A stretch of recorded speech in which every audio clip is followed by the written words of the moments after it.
Episode 92। Tower चढ़ाई समारोह मूल रूप से मौका की चुनौती थी, इसलिए इसे शिष्यों को नुकसान पहुंचाने के लिए तैयार नहीं किया जाना चाहिए था और इसने जीवित रहने के कई तरीके बनाए होंगे। इसके अलावा लिंग जियो, जिसके पास पर्वत और नदी की मार्शल आत्मा थी और जो सब कुछ देख सकता था, क्या उसे इतनी आसानी से समाप्त कर दिया जाएगा?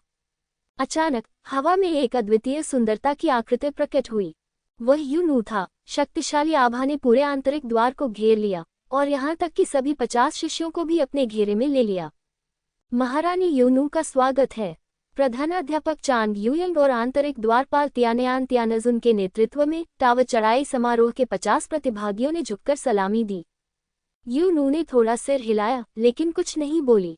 उसकी आंखें युहुआ पैगोडा के शीर्ष पर टिकी हुई थीं, जैसे कि वह कोहरे की परतों को भेद कर देख सकती थी कि शीर्ष पर क्या है। एक क्षण बाद आकाश में चांदनी अचानक बहुत उज्ज्वल हो गई और उसने दिन के समय सूर्य के प्रकाश को भी ढक दिया, मानो वह एक सुनहरा धागा हो जो युहुआ पैगोडा को ढक रहा हो। मंद रोशनी में आप वास्तव में एक शानदार महल को चांदनी में तैरते हुए देख सकते हैं। इस दृश्य के रहस्यमय और प्राचीन वातावरण को देखकर सभी शिष्यों की लार टपकने लगी। चांद चमक रहा है, महल खुल गया है और शिवालय खुल गया है। चंद्रकन्या ने धीमी आवाज में बड़बड़ाया, लेकिन आवाज बहुत स्पष्ट थी क्योंकि उसमें शक्तिशाली शक्ति समाहित थी। फिर उसने अपने हाथों को आकाश की ओर इंगित किया और सच्ची ऊर्जा की एक धारा बादलों को भेदती हुई रहस्यमय महल में प्रवेश कर गई। उसी समय महल से एक आवाज आई, यू। जैसे ही आवाज सुनाई दी, युहुआ पैगोडा को घेरने वाली चांदनी धीरे धीरे बदल गई और एक द्वार जैसा अंतराल दिखाई दिया और इस समय पैगोडा पर धातु का दरवाजा धीरे धीरे खुल गया। अन्य लोग युहुआ पैगोडा पर ध्यान दे रहे थे, लेकिन लिंग जियो की नजरें हमेशा आसमान पर टिकी रहती थीं। शायद वह वहां उपस्थित एकमात्र व्यक्ति था जो देख सकता था कि महल में एक धुंधली आकृति टिमटिमा रही थी, लेकिन क्योंकि वह बहुत दूर थी और वहां बहुत सारी ऊर्जा बाधाएं थीं, इसलिए वह उसे स्पष्ट रूप से नहीं देख सका। केवल एक बात पर वह आश्वस्त था, ये लोग अत्यंत शक्तिशाली थे और शायद वे केवल एक छींक से चंद्रकन्या को मार सकते थे। युहुआ संप्रदाय के उच्च पदस्थ अधिकारियों और शिष्यों का तो कहना ही क्या, जो अभी भी पूरी दुनिया के रहस्यों से अनभिज्ञ थे। युहुआ पैगोडा खुला है। शिष्यों के उद्गारों ने लिंगजियो को बलपूर्वक उसके विचारों से बाहर खींच लिया। उसे स्पष्ट रूप से ऐसा महसूस हुआ कि ये दुनिया उसकी कल्पना से कहीं अधिक जटिल हो सकती है। मजबूत बनो, इसे और अधिक मजबूत होना होगा। फिर पूरी दुनिया के रहस्यों का पता लगाएं। उस महल के साथ क्या हो रहा है और उन लोगों के साथ क्या हो रहा है, ये सब पता लगाया जाना चाहिए। ये सोचते हुए उसने अपनी मुठ्ठियां भींच लीं और फिर युहुआ पैगोडा के खुले दरवाजे की ओर देखते हुए अपने आप को शांत करने की कोशिश की। अंदर देखने के लिए कुछ भी नहीं था, केवल चमकदार रोशनी थी और यह अनुमान लगाया गया कि अंदर जाने के बाद ही चीजें स्पष्ट रूप से देखी जा सकती थीं। इस समय सुप्रीम मास्टर एल्डजिन, जिनगुआंग तियानजुन, तियानयान तियानजुन, वुके तियानजुन, गुआंगहान तियानजुन और युहुआ संप्रदाय के कई अन्य उच्च रैंकिंग अधिकारी इस टॉवर चढ़ाई समारोह को कुछ ही दूरी पर देख रहे थे। ऐसा लग रहा था कि यह शिष्यों के लिए केवल भाग्य का मामला था, लेकिन वास्तव में यह इन उच्च अधिकारियों के बीच एक गुप्त लड़ाई थी। जो भी शिष्य महान अवसर प्राप्त कर सकेगा उसे युहुआ संप्रदाय में उच्च दर्जा प्राप्त होगा। युहुआ पैगोडा के सामने खड़े होकर लिंग जियो को महसूस हुआ कि एक मजबूत शक्ति उसे आकर्षित कर रही है और उसे जल्दी से अंदर जाने के लिए कह रही है। चकाचौंध भरी रोशनी के पीछे अवसरों और संकटों की एक दुनिया थी। उन्हें शीर्ष नेताओं के बीच संघर्ष की कोई परवाह नहीं थी और यहाँ तक कि वे इसे हास्यास्पद और अज्ञानतापूर्ण मानते थे। चींटियों का एक समूह शक्ति और लाभ के लिए अंतहीन संघर्ष करता रहा, लेकिन वे ऊपर देखने को तैयार नहीं थे कि बाहर की दुनिया कितनी अद्भुत है। युहुआ पैगोडा में प्रवेश करने से पहले चांग यूयंग को सभी से कुछ कहना था, और इस क्षण भीड़ में मौजूद बाई फेफी और शेन तियानलिन अपनी प्रबल उम्मीदों को रोक नहीं पाए और उन्होंने लिंग जियो की ओर देखा जो पीछे खड़ा था। बाई फेफी की आंखें आक्रोश और क्रोध से भरी थीं। शेन तियानलिन तिरस्कारपूर्ण और उत्सुक था, मानो वह अपने मालिक को दिखावा करने और योगदान देने के लिए उत्सुक था। तान ताई लिंगजी ने मुस्कुराते हुए लिंग जियो को देखा। लिंग जियो इस समय यह अनुमान नहीं लगा सका कि यह महिला क्या सोच रही थी, क्योंकि वह नहीं जानता था कि वह उसे क्यों निशाना बना रही है, इसलिए उसके पास जांच करने का समय नहीं था। खैर, बस सावधान रहें।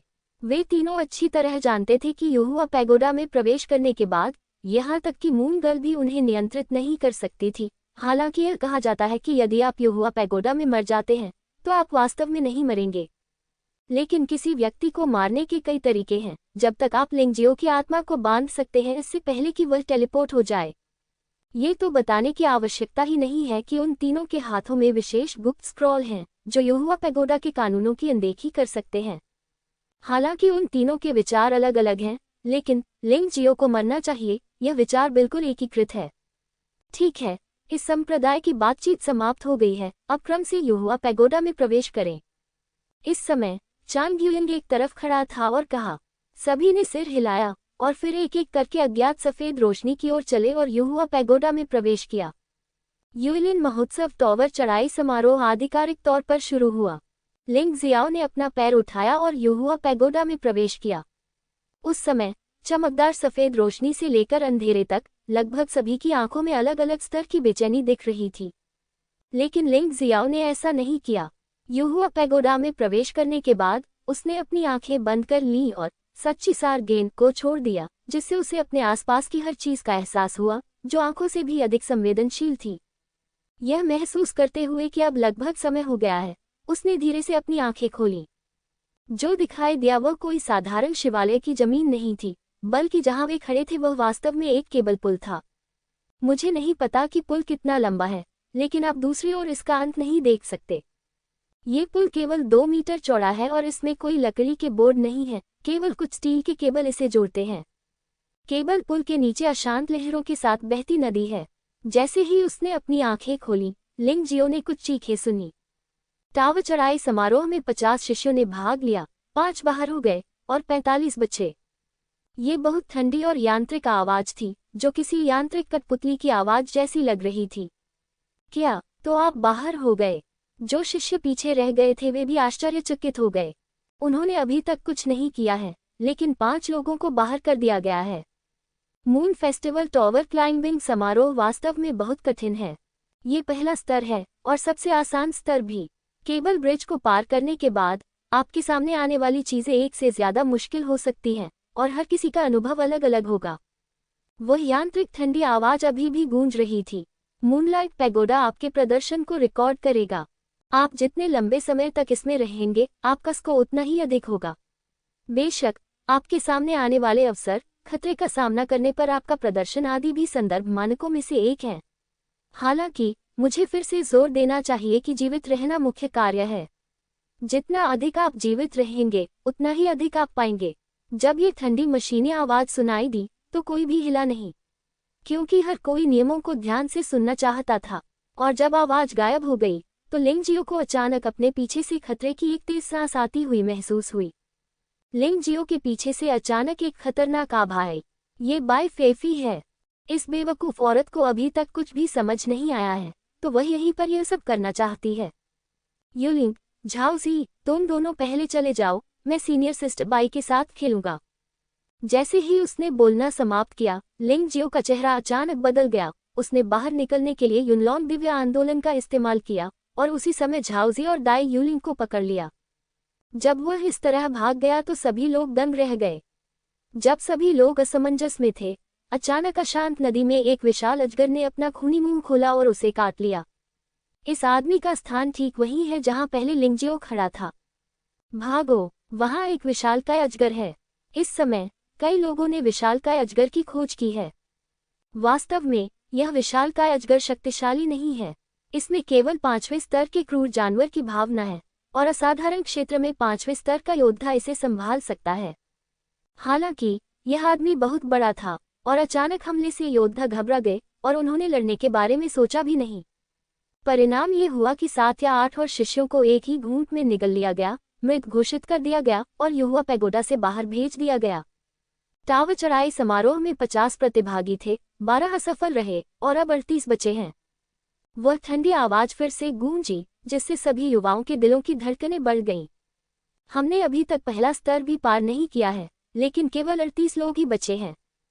और ठंडी आवाज के अनुसार जैसे जैसे हम आगे बढ़ेंगे, ये और भी मुश्किल होता जाएगा। हमें आगे क्या करना चाहिए? बहुत से लोगों ने अपने आप पर से विश्वास खो दिया है।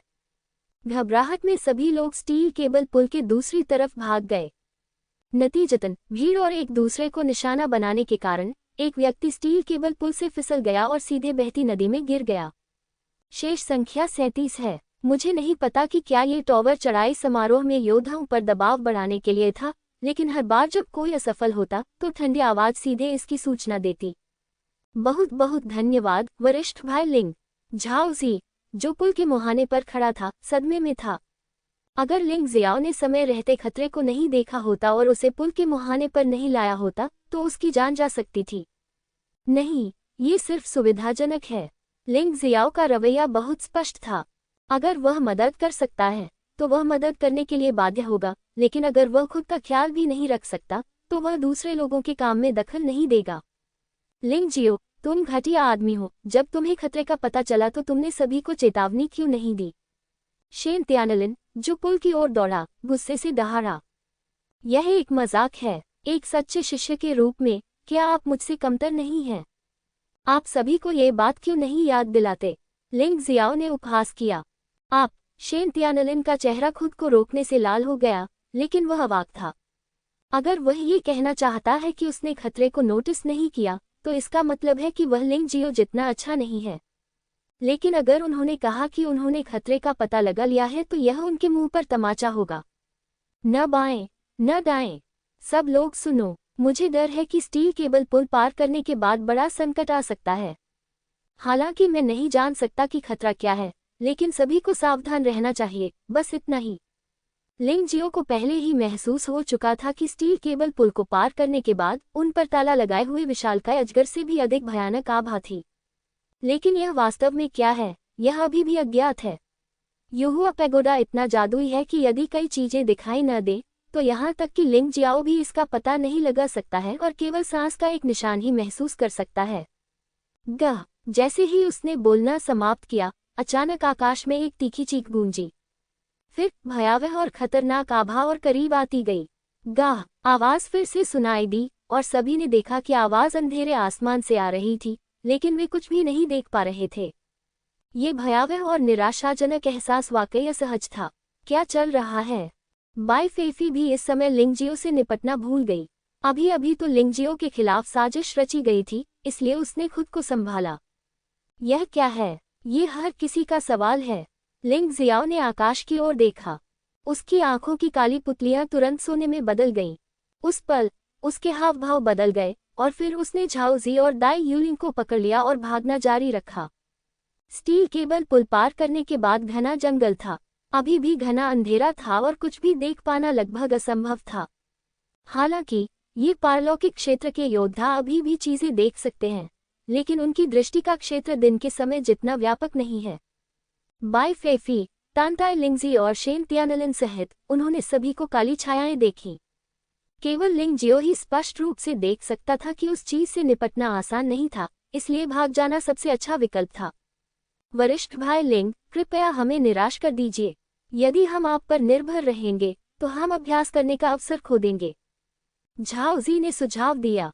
बेवकूफ, यह अवसर खोजने की जगह है, तुम्हारे अभ्यास की जगह नहीं। जब तुम बाहर जाओगे तो मैं स्वाभाविक रूप से तुम्हारे साथ हस्तक्षेप नहीं करूंगा, लेकिन यहाँ अगर तुम एक दूसरे की मदद कर सकते हो तो एक दूसरे की मदद करो। कहने का मतलब है, मेरे पास अब कुछ अतिरिक्त शक्ति है। जब समय आएगा मैं करूंगा।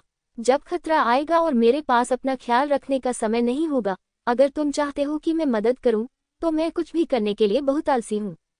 लिंग जियो ने बेतहाशा भागते हुए ठंडे स्वर में कहा। इन लोगों में सबसे बुद्धिमान है तांताई लिंगजी और लिंग हाओ। दोनों व्यक्ति जियान लिंग शियाओ भाग गए और बिना किसी हिचकिचाहट के उनका पीछा करने लगे। शांगुआन ले भी लिंग जियो पर भरोसा न करके भागा था। अन्य लोगों ने भी आदत के कारण ऐसा ही किया। वह मूर्ख महिला बाई फेफी भाग नहीं गई। मिंगटियन भी नहीं भागा। शेन त्यानलिन भी वहीं खड़ा था। बंद करना, आप भी स्पष्ट रूप से देख सकते हैं। आकाश में एक विशालकाय पक्षी अपने विशाल पंख फैलाकर उनकी ओर दौड़ा। रॉक ने अपने पंख फैलाए जो 20 मीटर से ज्यादा चौड़े थे। जब उसने अपने पंख फड़फड़ाए तो अचानक तेज हवा चली जो बहुत डरावनी थी। काले पंखों वाला रॉक, यहाँ इतना भयानक जानवर कैसे हो सकता है? यह 8वें स्तर का शिखर जानवर है। असाधारण क्षेत्र के 9वें स्तर के योद्धाओं को भी इससे सावधान रहना होगा। शेन तियानलिन ने भौहें सिकोड़ी और जाने के लिए मुड़ गया। काले पंखों वाले रॉक की कौन परवाह करता है, बस उसे मार डालो। बाई फेफी भागना नहीं चाहती थी। उसका सामना विशालकाय अजगर से इसलिए हुआ क्योंकि यह घटना अचानक हुई, इसलिए वह कोई प्रतिक्रिया नहीं कर सकी और भाग गई। लेकिन अब वह भागना नहीं चाहती थी। वह एक आधा कदम त्यानजुन थी। क्या वह 8वें स्तर के शिखर जानवर से डरती थी? वूश! जब उसकी बात समाप्त हुई तो वह पहले ही उड़कर जा चुकी थी। बहन, मत करो, शेन तियानलिन चिल्लाया, लेकिन बहुत देर हो चुकी थी। टकराना। बाई फेफी काले पंख वाले रॉक से टकरा गई। हालांकि चीजें वैसी नहीं हुई जैसी बाई फेफी ने उम्मीद की थी। उसने सोचा कि वह एक मुक्का मारकर पक्षी को मार सकती है, लेकिन वह दूर जा गिरी और जमीन पर गिर गई। काले पंखों वाला रॉक बस हिल गया और थोड़ी देर के लिए रुक गया। ऐसा कैसे हो सकता है? बाई फेफी को विश्वास नहीं हो रहा था कि इसका परिणाम ऐसा होगा। बहन, चलो जल्दी से चलते हैं। काले पंखों वाले रॉक पर एक विशेष जादुई घेरा लगा हुआ है जो उसे और अधिक शक्तिशाली बना सकता है। यहाँ तक कि युहुआ पैगोडा भी उसकी मदद कर रहा है। उससे लड़ना बहुत नुकसानदेह है। शेन तियानलिन दौड़कर आया और बोला, अरे, ये फिर से एक जादुई घेरा है। मुझे जादुई घेरों से सबसे ज्यादा नफरत है। ऐसा कहने के बाद बाई फेफी अनिच्छा से आगे भाग गई। उसके लिए अनिच्छुक होना बेकार था। यह अवसर केवल ताकत से प्राप्त नहीं किया जा सकता था। बाई फेफी और शेन तियानलिन बहुत तेज थे, जबकि लिंग जियाओ और 2 अन्य स्वाभाविक रूप से बहुत धीमे थे और एक पल में उनसे आगे निकल गए। वरिष्ठ भाई लिंग, हमें अकेला छोड़ दो, काले पंखों वाला रॉक हमें पकड़ रहा है, झाओ जी ने कहा। लिंग जियो ने झाओ जी और दाई यूलिंग को जमीन पर गिरा दिया, लेकिन अचानक रुक गया। उसने उन शिष्यों की ओर देखा जो उसके पास से भागते हुए बहुत दूर जा चुके थे, और मुस्कुराया। वरिष्ठ भाई लिंग, क्या आप उस काले पंख वाले रॉक से लड़ने जा रहे हैं? झाओ जी चौंक गया। दाई यूलिंग भी उलझन में दिखी। जूनियर भाई झाओ, आपकी मार्शल स्पिरिट बहुत खराब है। अपनी ताकत के साथ आप शायद टॉवर चढ़ाई समारोह के दौरान बहुत दूर नहीं जा पाएंगे। तो क्या मैं आपको ये काले पंखों वाला रॉक मार्शल स्पिरिट विरासत पाने में मदद कर सकता हूँ? लिंग जियाओ मुस्कुराया। वरिष्ठ भाई लिंग, कृपया मजाक करना बंद करें। बाई फेफी को पहले ही नुकसान उठाना पड़ा है। क्या आप ये कर सकते हैं? झाओ जी कड़वी मुस्कान के साथ मुस्कुराया। बस इतना बता दो कि तुम तैयार हो या नहीं। हाँ, बिल्कुल मैं तैयार हूँ। अगर सीनियर भाई लिंग मेरे लिए ये कर सकते हैं तो मैं बहुत आभारी रहूंगा। झाओ जी ने सिर हिलाया। यह अच्छी बात है। जो काम वह बेवकूफ औरत बाई फेफी नहीं कर सकती, शायद मैं भी न कर पाऊं। लिंग जियाओ मुस्कुराया। वास्तव में उन्होंने भागने की प्रक्रिया के दौरान ही काले पंखों वाले रॉक का विश्लेषण करना शुरू कर दिया था, क्योंकि उन्होंने महसूस किया कि टॉवर चढ़ाई समारोह युहुआ संप्रदाय के अनुयायियों को मजबूत बनने के अवसर पैदा करने के लिए आयोजित किया गया था, इसलिए इस तरह के प्रयास में शामिल होना बिल्कुल असंभव था। दूसरे शब्दों में, ब्लैकविंग रॉक खतरनाक लग सकता है, लेकिन यह वास्तव में एक अवसर है। शानहे मार्शल स्पिरिट के विश्लेषण के माध्यम से उन्होंने निर्धारित किया कि इस ब्लैक विंग दापेन के पास ब्लैक विंग डेपोक मार्शल स्पिरिट की विरासत थी। यदि झाओ जी को दिया जाता है तो झाओ जी साधना योग्यता के मामले में लिंग हाओ और मिंग तियान से नहीं हारेगा, और निश्चित रूप से भविष्य में उसके लिए एक बड़ी मदद बन जाएगा। इसके विपरीत अब, जो उसे केवल नीचे खींच सकता है। लिंग जियो हमेशा अकेले कई दुश्मनों का सामना नहीं कर सकता, उसे सहायकों की भी आवश्यकता होती है। जिन लोगों को ब्लैक विंग रॉक का अवसर मिलता है, उन्हें संरचनाओं के ज्ञान में निपुणता हासिल करनी चाहिए। लिंग जियाओ के पास बस इसमें कोई आश्चर्य नहीं कि परीक्षण में भाग लेने के लिए युहुआ पैगोडा में प्रवेश करने वाले योद्धा चाहे कितने भी शक्तिशाली क्यों न हो, किसी काम के नहीं थे। अब ऐसा लगता है कि युहुआ पैगोडा को केवल शक्तिशाली ही नहीं, बल्कि हरफनमौला भी चाहिए।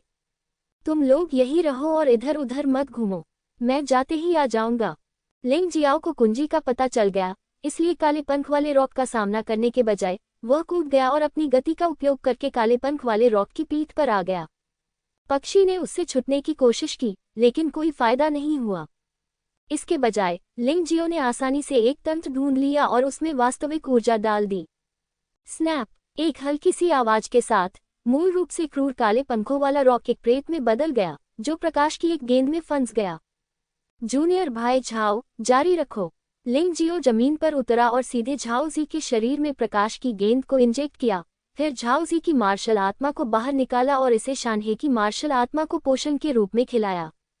माउंटेन और रिवर मार्शल सोल, जो लगभग अपग्रेड हो चुका था, इस समय अंततः अपग्रेड हो चुका है और सोल कंप्लीशन के दूसरे चरण ट्रांसपेरेंट बॉडी में प्रवेश कर चुका है।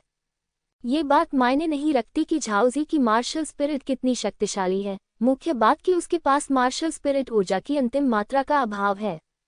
झाओजी ने अपने शरीर में काले पंखों वाले दापेंग मार्शल स्पिरिट से लगातार ऊर्जा निकलती महसूस की, जिससे वह उत्साहित और बेहद आश्चर्यचकित महसूस कर रहा था। वह वास्तव में अपने बगल में बैठे उस युवक की बहुत प्रशंसा करता था जो उससे उम्र में बहुत छोटा था, यहाँ तक कि अपने पिता और गुरु से भी अधिक। लिंग जियाओ के पास न केवल शांत विश्लेषणात्मक कौशल है, बल्कि जोखिम लेने की हिम्मत भी है। यह अविश्वसनीय है कि एक ही समय में एक ही व्यक्ति में इतनी विरोधाभासी विशेषताएं प्रकट हो सकती हैं। उसे सबसे ज्यादा हैरानी इस बात से हुई कि लिंग जियाओ क्या करना चाहता था, जो पहले कभी विफल नहीं हुआ था। ऐसा लग रहा था कि सब कुछ सावधानीपूर्वक गणना के बाद किया गया था। मुझे लगता है कि आगे बहुत सारे खतरे होंगे। चलो धीरे धीरे चलते हैं। रास्ते में आप ब्लैकविंग दापेंग स्पिरिट को पूरे दिल से नियंत्रित कर सकते हैं। जब तक मैं यहाँ हूँ, कोई भी आपको चोट नहीं पहुँचा सकता। लिंग जियाओ मुस्कुराया। ये कितनी महान है, मैं इसे कभी नहीं भूलूंगा। झाओजी के मन में पहले से ही एक योजना थी। वह ब्लैकविंग दापेंग स्पिरिट से बहुत संतुष्ट था। हालांकि अगर वह जारी रखता तो अन्य अच्छी चीजें हो सकती थी, लेकिन वह यह अच्छी तरह से जानता था। अगर वह लिंगजियो पर भरोसा नहीं करता तो वह कुछ भी नहीं कर पाता। इसलिए उसने लिंगजियो की का बदला सीधे मरकर चुकाने की योजना बनाई, अगर बाद में लिंगजियो को इसकी जरूरत पड़ी। वैसे भी अगर तुम यहाँ मर जाते हो तो तुम सच में नहीं मरोगे। लिंग जियाओ की मदद करने का अवसर छोड़ने में कुछ भी गलत नहीं है। लगभग 1 घंटे बाद लिंग जियो, झाओजी और दाई यूलिंग रास्ते में लिंग हाओ और तानताई लिंगजी से मिले। दोनों व्यक्ति उन्हें अजीब भाव से देख रहे थे, मानो उनके पास बहुत सारे प्रश्न हों। भाई लिंग, काले पंखों वाले रॉक के बारे में क्या कोई हलचल क्यों नहीं है? लिंग हाओ ने पूछा। कोटा प्रतियोगिता के बाद लिंग हाओ ने लिंग जियो का बहुत सम्मान किया और वह हमेशा भाई लिंग की बात करता था। मेरे द्वारा मारा गया, लिंग जियाओ ने हल्के से कहा। मारना? लिंग हाओ और तानताई लिंगजी दोनों हैरान दिखे, लेकिन उन्हें जरा भी संदेह नहीं हुआ, क्योंकि लिंग जियाओ में ये क्षमता है। भाई लिंग की ताकत के साथ वह काले पंख वाले रॉक का प्रतिद्वंद्वी नहीं हो सकता है, इसलिए उसे विशेष साधनों के माध्यम से जीतना चाहिए था, है ना? लिंग हाओ ने पूछा। ये बच्चा निश्चित रूप से बिल्कुल भी मूर्ख नहीं है। लिंग जियाओ ने तानताई लिंगजी की ओर देखा और मुस्कुराते हुए कहा, वरिष्ठ बहन तानताई, क्या आप अपने रास्ते पर आगे नहीं बढ़ेंगी? वह लिंग हाओ को बता सकता था, लेकिन वह नहीं चाहता था कि तानताई लिंगजी को पता चले। तानताई लिंगजी ने लिंगजियो की तरफ देखा और हल्के से मुस्कुराई। जाहिर तौर पर थोड़ी नाखुश थी, लेकिन लिंगजियो ने उसकी मदद करने से इनकार कर दिया। ऐसा इसलिए नहीं था क्योंकि उसके मन में लिंगजियो के प्रति कोई बेवजह दुश्मनी थी। वह पलटी और अनिच्छा से चली गई, क्योंकि अभी वह लिंगजियो के साथ कोई कार्रवाई नहीं करना चाहती है, और जब तक उसे वह नहीं मिल जाता जो वह चाहती है, वह कोई जोखिम नहीं लेगी। लिंग हाओ, युहुआ पैगोडा कोई खतरनाक जगह नहीं है। यहाँ दिखने वाली हर चीज सतह पर खतरनाक लग सकती है, लेकिन वास्तव में इसका विशेष महत्व है। लिंगजियो ने याद दिलाया, सही तौर पर मूर्ख मत बनो। काले पंखों वाला रॉक खतरनाक दिखता है, लेकिन वास्तव में यह एक अवसर है। इसकी कमजोरी की जो लोग संरचनाओं और संरचनाओं को समझते हैं, आपको अपनी खुद की ताकत भी समझनी चाहिए। अगले चरण में ही आप लाभ प्राप्त कर सकते हैं। उन्होंने सबसे पहले लिंग हाओ की मदद की क्योंकि लिंग हाओ जिंगुआंग त्यानजुन के एकमात्र शिष्य थे। जिंगुआंग त्यानजुन उसके प्रति दयालु था। दूसरा, ऐसा इसलिए था क्योंकि लिंग हाओ जुनूनी नहीं था। उसके प्रति उसका रवैया मौलिक रूप से बदल गया था, और वह उन लोगों में से एक था जिसे वह जीत सकता था। भाई लिंग, आपकी सलाह के लिए धन्यवाद। लिंग हाओ ने अपने हाथों को मोड़कर कहा। आपका स्वागत है। लिंग जियो मुस्कुराया और कहा, महाराज ने मेरी बहुत मदद की है और मुझे भी आपकी मदद करनी चाहिए। शेष संख्या 33 है। जैसे ही वे दोनों चलते हुए बातें कर रहे थे, अचानक वही ठंडी आवाज फिर सुनाई दी। 4 और लोग बाहर हो गए। लिंग हाओ ने भौहें सिकुड़ी। ये सामान्य बात है, हमें सावधान रहना चाहिए, आगे खतरा हो सकता है। लिंग जियो ने उसे याद दिलाया और फिर आगे बढ़ गया। लिंग हाओ, झाओजी और दाई यूलिंग सभी ने अपने सच्चे युआन को फिर से भरने के लिए उच्च श्रेणी की सच्ची युआन गोलियां निकाली। लेकिन लिंग जियाओ ने ऐसा नहीं किया। उसकी असली ऊर्जा लगभग कुछ भी नहीं खाती थी और बहुत पर्याप्त थी। ये दृश्य देखकर लिंग हाओ ने लिंग जियो की और भी अधिक प्रशंसा की। 4 लोगों का एक समूह आगे बढ़ता रहा। कुछ दूर चलने के बाद उन्हें पता चला कि आगे के रास्ते में बड़े बड़े पैरों के निशान थे। इनमें से हर एक पदचिह्न 5 या 6 मीटर लंबा और 2 या 3 मीटर चौड़ा है। ये किसी डरावने राक्षस जैसा लगता है। लिंग जियाओ जमीन पर बैठ गया, पैरों के निशानों की जांच की और विश्लेषण किया। यह एक विशालकाय चट्टानी राक्षस है, एक 9वें स्तर का निम्न स्तर का क्रूर जानवर जिसकी रक्षा अद्भुत है। इससे पहले कि लोग इसके हाथों मारे गए होंगे। क्या आप ये देख सकते हैं? लिंग हाओ ने आश्चर्य से पूछा। वरिष्ठ भाई लिंग, आप बहुत हंगामा कर रहे हैं। वरिष्ठ भाई लिंग के पास तो इससे भी ज्यादा है। जितना ज्यादा आप उसके संपर्क में आएंगे उतना ही ज्यादा आपको वह डरावना लगेगा। झाओजी ने मुस्कुराते हुए कहा।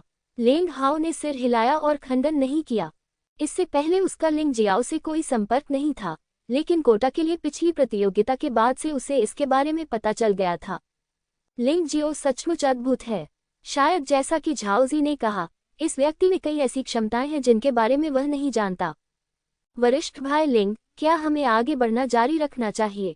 क्या हमारा सीधा सामना विशालकाय चट्टान राक्षस से होगा?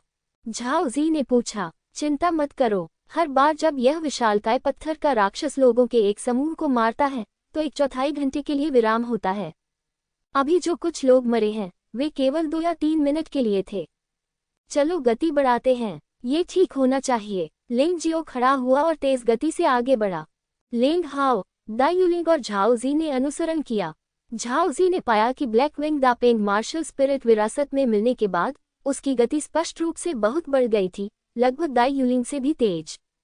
लेकिन 3 या 4 मिनट बाद मैंने सड़क के बीच में एक बड़ा पत्थर का राक्षस खड़ा देखा। लिंग जियो ने हमला करने की कोशिश की और मुस्कुराते हुए कहा, जैसा कि अपेक्षित था, जब यह निष्क्रिय होता है तो ये लगभग अजेय होता है और इसे बिल्कुल भी हराया नहीं जा सकता। चलते रहो। विशालकाय चट्टानी राक्षस की जांघों के पास से उड़ते हुए उन चारों ने अचानक देखा कि उनके सामने लोगों का एक समूह एक स्थान पर इकट्ठा होकर किसी चीज को देख रहा था। वे रुके और भीड़ से बाहर देखा। वह एक ताबूत था, एक खुला कांस्य ताबूत। ताबूत बहुत बड़ा था, 10 मीटर से भी ज्यादा लंबा, लेकिन अंदर कोई नहीं लेटा था, सिर्फ कुछ चीजें चुपचाप रखी गई थी। यहाँ लगभग 100 उच्च श्रेणी के आध्यात्मिक पत्थर हैं जो अत्यंत मूल्यवान हैं। वहाँ एक हंडा भी है। अगर आपकी नज़र थोड़ी तेज है तो आप बता सकते हैं कि यह एक अमर खजाना है। उस कड़ाई का उपयोग अमृत को परिष्कृत करने के लिए किया जाना चाहिए और ये लिंग जियाओ के लिए अत्यंत उपयोगी थी। कांसे की तिपाई के बगल में कई लौकी रखी हुई थी। लौकी के पलट जाने के बाद कुछ गोलियां नीचे लुढ़क गईं। सबसे अच्छा सतसार गोली। यह एक निम्न स्तर की पीली गोली है। लौकी के बगल में एक किताब है जो फटी हुई लग रही है। मुझे लगता है कि यह ज़ेड मार्शल आर्ट्स हो सकती है। आखिरकार मैंने इसकी विषय वस्तु नहीं पढ़ी है, इसलिए मैं इसका मूल्यांकन नहीं कर सकता। ताबूत खुला हुआ था, सभी से 10 मीटर से अधिक दूरी पर नहीं, और सभी की आंखें लालच भरी इच्छा से भरी हुई थी। लेकिन कोई भी हिला नहीं, क्योंकि हर एक से 2 या 3 मीटर की दूरी पर एक लाश पड़ी थी, जो टावर पर चढ़ने के समारोह में भाग लेने वाले एक योद्धा की लाश थी। यद्यपि इस योद्धा को बाहर टेलीपोर्ट कर दिया गया है, फिर भी वह अंदर एक लाश के रूप में मौजूद रहेगा, जो थोड़ा दिलचस्प है। इस शव की ताकत पारलौकिक क्षेत्र के 4थे स्तर के आसपास थी, जो बिल्कुल भी कमजोर नहीं थी। हालांकि अन्य शिष्यों के अनुसार वह बस 2 या 3 मीटर दूर चला गया और अचानक मर गया। उसकी मौत कैसे हुई, यह कोई भी स्पष्ट रूप से नहीं देख पाया। अगर कोई खतरा न हो तो बहुत अच्छा होगा। अगर हमें इस ताबूत में रखी चीजें मिल जाएं, तो यह मौका हेडमास्टर चांग यूयंग और डेमन फ्लेम त्यानजुन से बेहतर है। बेवकूफ, यह इतना आसान कैसे हो सकता है? अगर यह सचमुच इतना आसान है, तो हेडमास्टर और डेमन फ्लेम त्यानजुन जैसे शक्तिशाली लोगों को ही ऐसा अवसर कैसे मिल सकता है? लेकिन उस ताबूत में रखी चीजें शायद उच्च स्तरीय स्वर्ण ग्रेड मार्शल आर्ट या यहाँ तक कि जेड ग्रेड मार्शल आर्ट हो सकती हैं। और कांस्य तिपाई पहली नज़र में एक साधारण चीज नहीं है। सबसे खराब स्थिति में यह एक अमर खजाना हो सकता है। चर्चा के दौरान तंताई लिंगजी, मिंग तियान और शेन तियानलिन सभी थोड़ा लुभाए गए। आखिरकार उनके लिए एक बार जब उन्हें ऐसी अच्छी चीज मिल जाती है तो इसका मतलब है कि यह टॉवर चढ़ाई समारोह सफलतापूर्वक समाप्त हो सकता है। यदि बाद में आपको कुछ न भी मिले तो भी वह आपको संतुष्ट करने के लिए पर्याप्त होगा। लिंग जियाओ का निर्णय इन लोगों के निर्णय के अनुरूप था, शायद खतरनाक लेकिन अवसरों से भी भरा हुआ।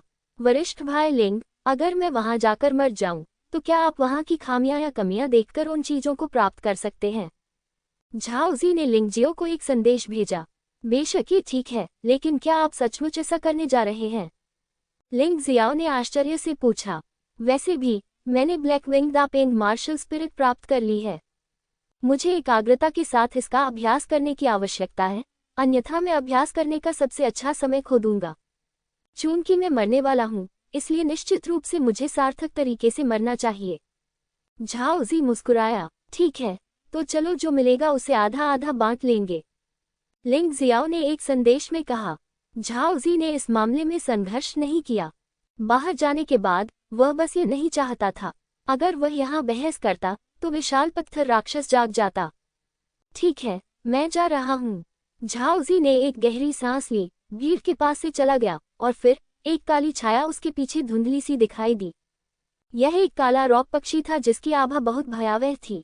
अचानक झाओजी ने झुककर जितनी तेजी से हो सका ताबूत की ओर दौड़ लगाई। अपनी मृत्यु को अधिक सार्थक बनाने के लिए उसे ताबूत के संपर्क में आना पड़ा, अन्यथा इसका कोई खास मतलब नहीं होता। यद्यपि उड़ने की मार्शल भावना उसे उड़ने की अनुमति नहीं देती, लेकिन यह उसकी गति को बहुत बढ़ा देती है। इसके अलावा इस समय उसने अपनी सारी सच्ची ऊर्जा केवल अपने शरीर की गतिविधियों पर खर्च की, किसी और चीज की परवाह नहीं की, और उसकी गति अपनी सीमा तक पहुंच गई। हालांकि फिर भी 6 मीटर पार करने के बाद वह सिर के बल नीचे गिर गया। भाई लिंग, मैं पहले जाऊंगा। एक सफेद रोशनी उसके पास से उड़ गई। वह वास्तविक व्यक्ति हो सकता है जिसे टेलीपोर्ट किया जा रहा था, और युवा पैगोडा के अंदर छोड़ी गई लाश शायद किसी भ्रम के कारण संघनित हुई थी। शेष संख्या 32 है। ठंडी आवाज फिर से सुनाई दी। ये बच्चा सचमुच पागल है, लिंग हाओ कड़वी मुस्कान के साथ बोला। न केवल पागल बल्कि मूर्ख भी, शेन तियानलिन ने उपहास किया। मूर्ख? हाँ, मूर्ख कौन है? लिंग जियो ने शेन तियानलिन की ओर देखा और अचानक ताबूत की ओर कूद पड़ा। किसी ने नहीं सोचा था कि लिंग जियो ने वास्तव में झाओजी को मारा जाता हुआ देखा था और ऐसा करने का साहस किया था। ये लिंग जियाओ वास्तव में पागल है, क्या यह आदमी पागल है? बाई फेफी को भी यह अविश्वसनीय लगा। मिंगटियन ने अपनी आंखें चौड़ी कर लीं। उसका छोटा भाई हमेशा से अप्रत्याशित रहा है, लेकिन आज का व्यवहार अभी भी अप्रत्याशित है। वो ठीक है। लिंग जियाओ ताबूत पर स्थिर खड़ा था और वहां कुछ भी असामान्य नहीं था। हाँ, मैं समझ गया। जब झाओजी वहां गया तो उसने खतरनाक तंत्र को तोड़ दिया होगा। ये लिंग जियो वास्तव में चालाक है। जैसे ही वह बोल रहा था, 2 आकृतियां एक के बाद एक दौड़ती हुई आई और खजाना लूटने की कोशिश करने लगी। तथापि शेष संख्या 30 लोग हैं। वे 2 अज्ञानी चीजें 2 मीटर की दूरी पर अज्ञात कारणों से मर गईं। क्या हो रहा है लिंग जियाओ, तुमने ये कैसे किया? बाई फेफी ने पूछा। क्या मजाक है? मेरे अच्छे भाई झाओजी ने मेरे लिए रास्ता खोलने में मदद करने के लिए अभ्यास में विफलता का जोखिम उठाया। क्या आप भी इसका फायदा उठाना चाहते हैं? लिंग जियाओ ने व्यंग्य किया। बाई फेफी, ऐसा मत सोचो कि मैं नहीं जानता कि तुम क्या सोच रही हो। क्या तुम लाभ प्राप्त करना चाहती हो? सपने देखो। जो तुम्हारे पास है वो मुझे दे दो, नहीं तो मैं उसे मार दूंगी। अचानक बाई फेफी दाई यूलिंग के पीछे आ गई और एक हाथ से दाई यूलिंग की गर्दन पर चुटकी काटी। लिंग जियाओ ने व्यंग्य किया, तुम मूर्ख महिला हो, अगर तुम उसे मार भी दोगी तो क्या होगा? यहाँ कोई वास्तविक मृत्यु नहीं होगी। जब समय आएगा तो मैं यूलिंग के साथ साझा करने के लिए कुछ ले लूंगा, लेकिन तुम नरक में जाओगी। मेरे पास एक जादुई हथियार है जो आत्मा को कैद कर सकता है। मैं उसे सचमुच यही मरवा सकता हूँ। बाई फेफी चिल्लाए। ओह, सच में? तो फिर देखो, मैं देखना चाहूंगा कि बाई फेफी पहले मरती है या दाई यूलिंग पहले मरती है। लिंग जियाओ ताबूत में सामान पैक करने में व्यस्त था। उसने बाकी चीजों को ध्यान से नहीं देखा। वैसे भी कीमिया का बर्तन उसकी कल्पना से कहीं बेहतर था। ये वास्तव में एक दिव्य खजाना था। इसका नाम है वानलिंग कॉल्ड्रॉन। यद्यपि इसका कोई आक्रमण प्रभाव नहीं है, लेकिन इस चीज से वह भविष्य में उच्च गुणवत्ता वाले अमृत को अधिक आसानी से परिष्कृत कर सकेगा। एक तरह से यह आक्रमण के लिए प्रयोग किए जाने वाले जादुई हथियारों से भी अधिक उत्कृष्ट है। बाई फेफेई हिचकिचाए। लिंग जियाओ के शांत और संयमित रूप ने उसे वास्तव में जल्दबाजी में काम करने से डर दिया। वरिष्ठ बहन बाई, चलो इसे यही भूल जाते हैं। आगे हमारे लिए बेहतर चीजें इंतजार कर रही होंगी। हमें उन चीजों के लिए उनके जैसा बनने की क्या जरूरत है। शांगगुआन लेई ने मामले को सुझाने के लिए आगे कदम बढ़ाया। ये बाई फेफी को एक कदम नीचे देने के बराबर है। अन्यथा एक बार उपद्रव होने पर मुझे वास्तव में नहीं पता कि क्या होगा। नहीं लिंग जियो, क्या तुमने मेरे साथ कुछ किया है? बाई फेफी नामक एक मूर्ख महिला को अचानक एक अच्छा विचार सूझा। तो क्या हुआ? तुम बहुत दुष्ट और दुष्ट महिला हो। अगर तुम सावधानी नहीं बरतती तो तुम मुझे क्यों मारती? लिंग जियो ने व्यंग्यात्मक लहजे में कहा। लेकिन चिंता मत करो, टॉवर चढ़ाई समारोह समाप्त होने के बाद जूनियर भाई, मैं स्वाभाविक रूप से आपको इन परेशानियों से छुटकारा पाने में मदद करूंगा। मैं अपना वादा तोड़ने की हिम्मत नहीं कर सकता, अन्यथा मैं कसम खाता हूँ, मैं तुम्हें और तुम्हारे आसपास के सभी लोगों को मार डालूंगा। बाई फेफी ने एक पल के लिए बहुत सोचा और अंततः हार मान ली और दाई यूलिंग को बंधक बनाना जारी रखा। क्योंकि अगर उसने सच में दाई यूलिंग को मार दिया तो वह मौत से बच नहीं पाएगी। लिंग जियो बहुत चालाक था, इसलिए उसने उसकी बातों पर विश्वास करने की हिम्मत नहीं की। बाई फेफी को दाई यूलिंग को जाने देते देख लिंग जियो ने अपनी सारी चीजें रख दी और एवेन्यू में वापस आ गया। उसी समय विभिन्न दिशाओं से 5 हमले हुए। लिंग जियो ने ठंडी सांस ली, अपना दाहिना हाथ थोड़ा ऊपर उठाया और 5 तलवार की रोशनी हवा से निकली, इन 5 लोगों के गले को छेदते हुए, और फिर पहाड़ों और नदियों की अपनी दुनिया में लौट गई। इस तरह के गुप्त हमलों से निपटने के लिए तलवार पर नियंत्रण वास्तव में उपयोगी है। ये तेज, शक्तिशाली और अविश्वसनीय रूप से शक्तिशाली है। शेष संख्या 25 है। टावर पर चढ़ने के समारोह को शुरू हुए 1 दिन से भी कम समय बीता है, लेकिन आधे लोग पहले ही बाहर हो चुके हैं। बेशक लिंग जियो को निशाना बनाने वाले ये 5 लोग स्तर के कारण नहीं, बल्कि लालच के कारण असफल हुए। क्या कोई और भी कार्रवाई करना चाहता है?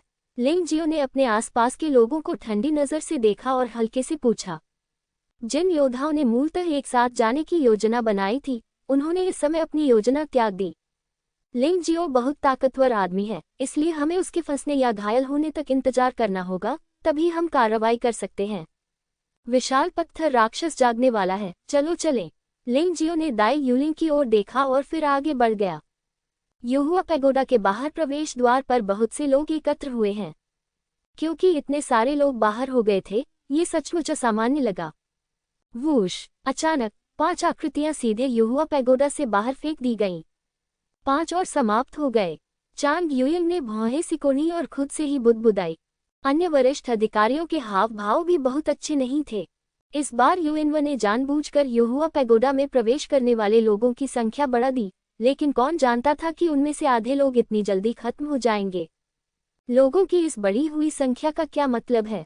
क्या हुआ? तुम 5 कैसे बाहर हो गए? बड़े जिन ने ठंडे स्वर में पूछा। ये लिंग जियाओ है, उनमें से एक ने आक्रोश से कहा। उस आदमी लिंग जियाओ ने हम पर हमला किया। हाँ, वह व्यक्ति बहुत ही घिनौना था। जब उसने देखा कि हमें अच्छी चीजें मिल रही हैं, तो उसने पीछे से हमला किया, जबकि हम ध्यान नहीं दे रहे थे, और हम 5 को लूट लिया। एक अन्य व्यक्ति ने कहा। गधे, दुष्ट प्राणी, क्रूर, संप्रदाय का मैल। अचानक कई आवाजें लिंग जियो पर चिल्लाईं, और वे सभी सुप्रीम हेडमास्टर और एल्डर जिन की तरफ से थीं। तुम्हें उत्साहित क्यों होना चाहिए? वे तो सच कह रहे हैं। आंतरिक संप्रदाय हॉल के स्वामी त्यानयान त्यानजुन ने धीरे से कहा। मेरे शिष्य झाओजी को काले पंखों वाली दापेंग आत्मा प्राप्त करने में खुशी हुई, जो उसे लिंग जियाओ ने दी थी। अगर लिंग जियाओ इतने अच्छे चरित्र का था, तो वह इसे मेरे शिष्य को इस तरह कैसे दे सकता था? कीमती चीजें कहाँ हैं? झाओजी के रिश्ते के कारण मूल रूप से तटस्थ त्यानयान त्यानजुन को भी लिंग जियो के बारे में अच्छी धारणा होने लगी, और उसने इन 5 लोगों की बातों पर विश्वास नहीं किया। ये सही है, अगर आप 5 ने उन्हें वास्तविक स्रोतों से भर्ती नहीं किया है तो क्या हो रहा है?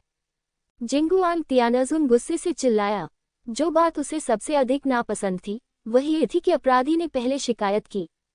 2 स्वर्गीय प्रभु, हम सच कह रहे हैं, अन्यथा हम 5 की ताकत के साथ हमें इतनी आसानी से कैसे खत्म किया जा सकता था? जिद्दी त्यानयान त्यानजुन ने ठंडी सांस ली, अपने दाहिने हाथ की तर्जनी और मध्यमा उंगली को एक साथ रखा और धीरे से अपनी खड़ी आंख की ओर इशारा किया। तभी ऊर्ध्वाधर आंख से एक सफेद रोशनी निकली। इन 5 शिष्यों ने जो अनुभव किया वह एक एक करके सभी को बताया गया। हम सबसे पहले शिकायत खलनायक ने की, एल्डर जिन, आपको और क्या कहना है? तियानयान तियानजुन ने एल्डर जिन की ओर देखा और पूछा, आप कानून प्रवर्तन हॉल के प्रमुख हैं। हमें ऐसे जिद्दी शिष्य से कैसे निपटना चाहिए जो अपने साथी शिष्यों को नुकसान पहुंचाने का इरादा रखता है और पहले शिकायत करता है? यहाँ आओ, उन 5 की साधना समाप्त करो और उन्हें संप्रदाय से निष्कासित करो। भीड़ की चौकस निगाहों के सामने एल्डर जिन के पास इन 5 मूर्खों की रक्षा करने का कोई रास्ता नहीं था। एक आदेश के साथ कानून प्रवर्तन हॉल के कानून प्रवर्तन शिष्य आगे आए और 5 लोगों की खेती को समाप्त कर दिया। चाहे 5 बेवकूफों ने किसी भी तरह से मदद मांगी हो, वह बेकार थी। स्वाभाविक रूप से एल्डर जिन अपने दिल में लिंगजियो से नफरत करते थे और जिन संप्रदाय के नेताओं ने पहले लिंगजियो को शाप दिया था वे चुप रहे। इस मामले में वे सचमुच बहुत शर्मिंदा थे। युहुआ पैगोडा में लिंगजियो और अन्य लोग विशाल पत्थर राक्षस से पीछा छुड़ाने के लिए एक सुगंधित औषधि उद्यान में भाग गए। विशाल औषधि उद्यान हजारों मील के दायरे में फैला हुआ है और इसका कोई अंत नजर नहीं आता। विभिन्न रंगों के शुभ बादलों ने आकाश को घेर लिया था और दूर से देखने पर वह इंद्रधनुष जैसा दिख रहा था। 23 लोग बचे हैं। विशालकाय पत्थर राक्षस द्वारा 2 और लोगों को मार दिया गया और विशालकाय पत्थर राक्षस अस्थायी रूप से स्वास्थ्य लाभ की स्थिति में पहुंच गया। हर कोई औषधि उद्यान में खड़ा होकर ये देखने की कोशिश कर रहा था कि क्या उन्हें इस औषधि उद्यान से कुछ लाभ मिल सकता है। औषधि उद्यान के मध्य में एक विशाल वृक्ष है जिस पर अजीबोगरीब फल उग रहे हैं। जमीन पर कुछ अजीबोगरीब दिखने वाली जड़ी बूटियां भी हैं। हालांकि बहुत से लोग इन चीजों के बारे में नहीं जानते, लेकिन इनसे निकलने वाली आभा ही लोगों को रोमांचित करने के लिए काफी है। हालांकि इस औषधि उद्यान के केंद्र के बाहर ये वास्तव में शुभ बादलों के बादल में लिपटा हुआ था। आप अंदर देख सकते हैं, लेकिन आप प्रवेश करने में सक्षम नहीं हो सकते हैं। यह एक दीर्घायु फल है। ये बिना किसी खर्च के आपके जीवन में 100 साल जोड़ सकता है। हालांकि हर कोई अपने जीवनकाल में केवल एक ही फल खा सकता है, फिर भी उन्हें बाहर पीट पीट कर मार डाला जाता है। किसी ने पेड़ पर लगे फल को पहचान लिया। आप जानते हैं, असाधारण क्षेत्र में एक योद्धा भी केवल 200 साल ही जी सकता है। अगर आप अपने जीवन में 100 साल जोड़ सकते हैं तो ये बहुत है। स्वर्गीय क्षेत्र में एक योद्धा के जीवनकाल की ऊपरी सीमा के बराबर। टकराना। अंततः कोई व्यक्ति दीर्घायु फल के विशाल प्रलोभन को सहन नहीं कर सका और उसने इसमें सेंध लगाने का प्रयास किया। हालांकि जब वह 7 रंगों वाले शुभ बादल से टकराया तो न केवल उसका शरीर दूर फेंक दिया गया, बल्कि प्रकाश की अनगिनत किरणें अचानक 7 रंगों वाले शुभ बादल से बाहर निकल आईं और सीधे शिष्य को एक ततैया के छत्ते में फेंक दिया। प्रकाश की रंगीन किरणें बेहद तेज हैं, लिंग जियाओ की उड़ती तलवार से कम नहीं। ये कहा जा सकता है कि मौजूद कुछ योद्धा इसे रोक सकते हैं। शेष संख्या 22 है। एक और व्यक्ति को बाहर कर दिया गया, जिससे क्यूकाई जियांगयुन के बाहर खड़े सभी लोग फिर से हिचकिचाने लगे। वे सभी इस बात पर विचार कर रहे थे कि क्या दीर्घायु फल के लिए जल्दी करना और इस परीक्षण के अवसर को बर्बाद करना आवश्यक था। लिंगजियो ने घुटन महसूस की और उग्र हवा की तलवार निकाली। यह एक खजाना स्तर की तलवार है जिसे उसने दिव्य हथियार हॉल में खरीदा था, जो उसकी 12 स्वर्ण कमल तकनीकों की हवा और खगोलीय घटनाओं से मेल खा सकती है। वायु में विखंडन का सबसे भयावह गुण विद्यमान है। इसके अलावा स्टॉर्मरेज तलवार वायु तत्व की शक्ति को दोगुना कर सकती है, हमले की गति को 20% तक बढ़ा सकती है और विशेष कौशल स्टॉर्म ऑफ विंड के साथ आती है, जो हवा की शक्ति को शटल की तरह संघनित करती है और इसे एक क्लिक से नष्ट कर देती है, जो बहुत भयानक है। संभवतः इन रंग बिरंगे शुभ बादलों को चीरना कोई समस्या नहीं होगी। चारों ओर मौजूद सभी लोग पागल लिंगजियो को देखने लगे। उन्होंने वास्तव में ऐसे काम करने का साहस किया जिन्हें करने का साहस अन्य लोग नहीं कर सके। लिंगजियो ने बिल्कुल भी संकोच नहीं किया और अपनी तलवार सीधे रंगीन बादलों की ओर घुमा दी। एक भयानक चीरने की आवाज सुनाई दी। रंग बिरंगे शुभ बादल ऐसे लग रहे थे जैसे चमड़े में एक छोटा सा छेद कर दिया गया हो। लेकिन उसी समय प्रकाश की कई किरणें उसकी ओर बढ़ीं और उसे मारने तथा समाप्त करने का प्रयास करने लगीं। लिंगजियो ने प्रकाश की इन किरणों से आसानी से बचने के लिए युनलॉन्ग दिव्य आंदोलन का उपयोग किया। उन्होंने अभी इसका विश्लेषण किया है। हालांकि यह चमक तेज है, ये बहुत प्रत्यक्ष है, इसलिए जब तक आंदोलन को अच्छी तरह से नियंत्रित किया जाता है तब तक इससे बचा जा सकता है। दिलचस्प बात कि यह बादल वास्तव में ऊर्जा और धातु तत्वों के मिश्रण से बना है। ये बचाव काफी मजबूत है, लेकिन लिंग जियो ने हल्का सा मुस्कुराया और अचानक अपनी तलवार फिर से निकाल ली। हवा की खगोलीय घटना, शटल की तरह प्रचंड हवा। लिंग जियाओ, तुम्हें अपने प्रयास बर्बाद करने की जरूरत नहीं है। ये रंग बिरंगे शुभ बादल ऐसी चीज नहीं है जिन्हें तुम्हारी टूटी तलवार काट सके। उद्धरण चिन्ह। शेन तियानलिन ये कहते ही रुक गया। अपने सामने मौजूद चौंकाने वाले दृश्य के कारण वह वास्तव में यह नहीं कह पाया कि उसने आगे क्या कहा।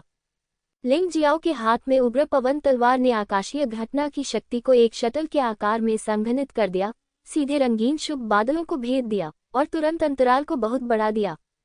हालांकि अंतराल खुद को ठीक करने की पूरी कोशिश कर रहा था, लेकिन लिंग जियो की गति बहुत तेज थी। एक झटके के साथ जब अंतराल पूरी तरह से बंद हो गया, तो अन्य लोग पहले से ही रंगीन शुभ बादलों के भीतर थे।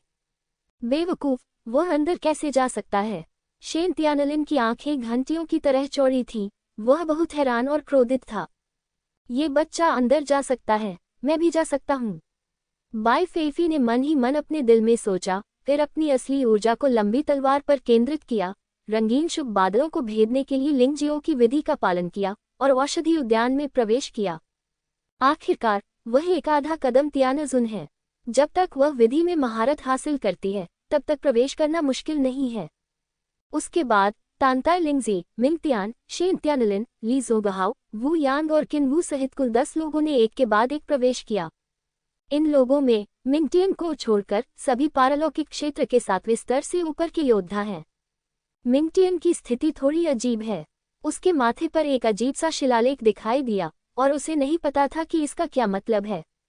वैसे भी यह आदमी पहले घमंडी और चिड़चिड़ा हुआ करता था, लेकिन अब वह एक ठंडी और डरावनी आभा देता है। लेंग हाओ, दाई युलिंग, शान गुआन ले और अन्य लोगों के पास बाहर इंतजार करने के अलावा कोई विकल्प नहीं था। वे अंदर नहीं जा सकते थे और उनके पास करने के लिए कुछ भी नहीं था। औषधि उद्यान में स्थिति थोड़ी अजीब थी क्योंकि वहां बहुत शांति थी। लिंग जियो के प्रवेश करने के बाद उसने जल्दबाजी में काम नहीं किया, बल्कि आसपास की स्थिति का निरीक्षण करने के लिए ट्रुयुआन बॉल खोल दिया।